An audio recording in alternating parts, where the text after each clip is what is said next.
while researching for this article, I came across, while researching for the speech, I came across an article called Home Guide to Epilepsy.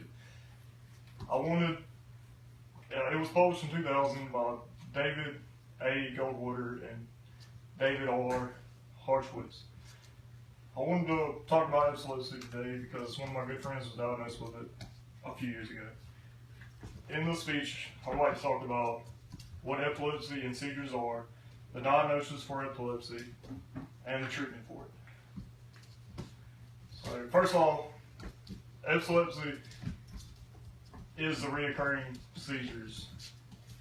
And seizures are when brain cells become excited and they start to go up. So, depending on where the seizure is in the brain depends on what happens. So, if, for example, if the seizure occurs in the temporal lobe, the lobe that controls all the movement, then the person will have a knee-jerking effect and uncontrolled body movements. If it occurs in the temporal lobe, where emotions and smell is located at, then the affected user, the person affected will have unpleasant smells and intense feelings. Secondly, I'd like to talk about the diagnosis for epilepsy. Doctors use an electrocardiography device, which literally means they record electrical signals in the brain. What happens is it produces a wave, and a normal brain has a wave spike every 10th of a second, but in a person with epilepsy, the wave spikes last up to 3 seconds. And with the EEG, if a person's wave spikes are over 3 seconds, they have a 99% chance of having epilepsy. The second thing they use is the MRI. With the MRI, it shoots a radio wave, which hydrogen atoms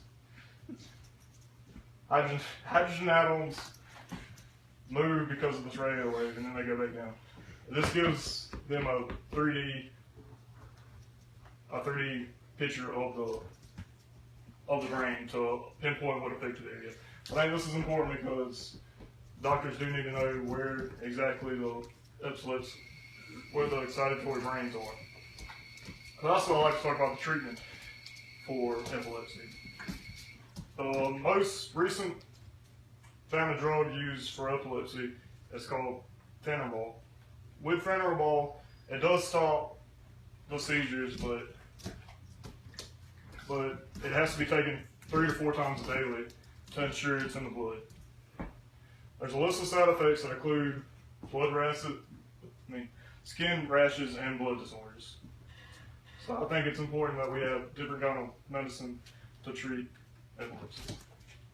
In conclusion, I pointed out what seizures are, what kind of treatments there are for it, and what diagnose epilepsy. And I really think this is a good article because people don't know much about epilepsy, and there's a lot of people that are affected daily.